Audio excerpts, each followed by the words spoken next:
നമസ്കാരം. കള്ളങ്ങളുടെ പെരുമഴക്കാലമാണല്ലോ. ആ കള്ളങ്ങളെ പൊളിക്കുക എന്നുള്ളതാണല്ലോ യഥാർത്ഥത്തിൽ ഈ സമൂഹത്തോട് ഉത്തരവാദിത്തമുള്ള മാധ്യമ പ്രവർത്തനങ്ങൾ ചെയ്യേണ്ടത്, അല്ലെങ്കിൽ മാധ്യമ പ്രവർത്തകർ ചെയ്യേണ്ടത്. സ്വതന്ത്ര മാധ്യമ പ്രവർത്തകർ എന്നുള്ള നിലയ്ക്ക് അതാണല്ലോ ഇപ്പോൾ മുഖ്യധാരാ മാധ്യമങ്ങൾ ചില രാഷ്ട്രീയ കൊട്ടേഷന്റെ ഭാഗമായിട്ട് ചെയ്യുന്ന പ്രവർത്തനങ്ങളെ നമ്മൾ പൊളിക്കേണ്ടി വരുന്നതും ആ നിലയ്ക്കാണല്ലോ. ഒരു ദൃശ്യം കാണിക്കാം. ഇന്നിപ്പോ മനോരമ റിപ്പോർട്ട് ചെയ്തിരിക്കുന്നതാണ്. ദേ നോക്കിയേ.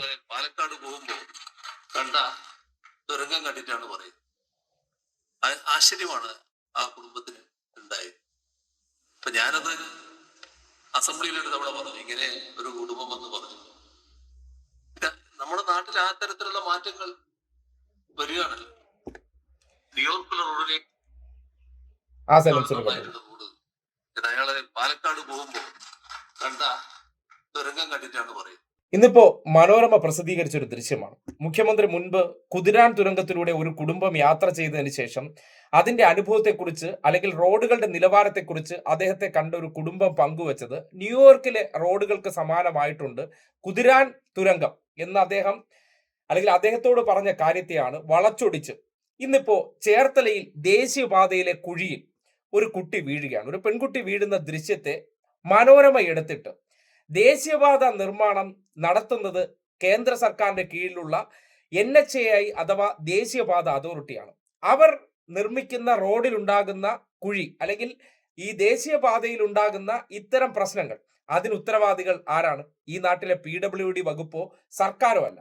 പക്ഷെ മനോരമയ്ക്ക് നാട്ടുകാരുടെ മുന്നിൽ മുഖ്യമന്ത്രി മുമ്പ് പറഞ്ഞൊരു സ്റ്റേറ്റ്മെന്റിനെ വെച്ചിട്ട് ഈ സർക്കാരിനെ അവഹേളിക്കാൻ വേണ്ടി കേന്ദ്ര സർക്കാരിന്റെ കീഴിലുള്ള ഒരു സംവിധാനം, അല്ലെങ്കിൽ ഒരു നിർമ്മാണ ഏജൻസി ആയിട്ടുള്ള ദേശീയപാത അതോറിറ്റി റോഡ് നിർമ്മാണത്തിലെ അപാകത, അല്ലെങ്കിൽ അതിൽ വീഴ്ച വരുത്തിയ വിഷയത്തെ ഉയർത്തിക്കാട്ടിക്കൊണ്ട് ഇങ്ങനെ ഒരു തെമ്മാടിത്തരം വാർത്തയായിട്ട് കൊടുത്തിട്ടുണ്ടെങ്കിൽ എന്താണ് പറയേണ്ടത്?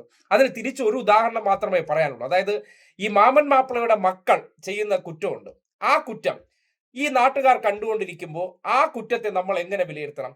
ഈ കുറ്റം യവന്മാർ ചെയ്യാൻ കാരണം ഇത് മാമൻ മാപ്പിളയല്ല, തൊട്ടടുത്ത വീട്ടിലെ, അല്ലെങ്കിൽ അടുത്ത് താമസിക്കുന്ന തോമസിന്റെ കുറ്റം കൊണ്ട്, അല്ലെങ്കിൽ തോമസിന്റെ നിർമ്മാണ പ്രവർത്തനത്തിന്റെ സാങ്കേതിക പ്രശ്നം കൊണ്ടാണ് മാമൻ മാപ്പിളയുടെ മക്കൾ ഈ തെമ്മാടിത്തം ഈ നാട്ടിൽ കാണിക്കുന്നു എന്ന് പറഞ്ഞാൽ എന്ത് പറയാൻ പറ്റും? കാര്യം ഈ പ്രശ്നങ്ങൾക്ക് മൂല കാരണമായിട്ടുള്ള മാമൻ മാത്യുവിനെ കുറ്റം പറയാതെ മാമൻ മാത്യുവിന്റെ മക്കൾ ചെയ്ത കുറ്റത്തിന് തൊട്ടടുത്ത വീട്ടിലുള്ള വ്യക്തിയെ കുറ്റം പറഞ്ഞാൽ എങ്ങനെയിരിക്കും?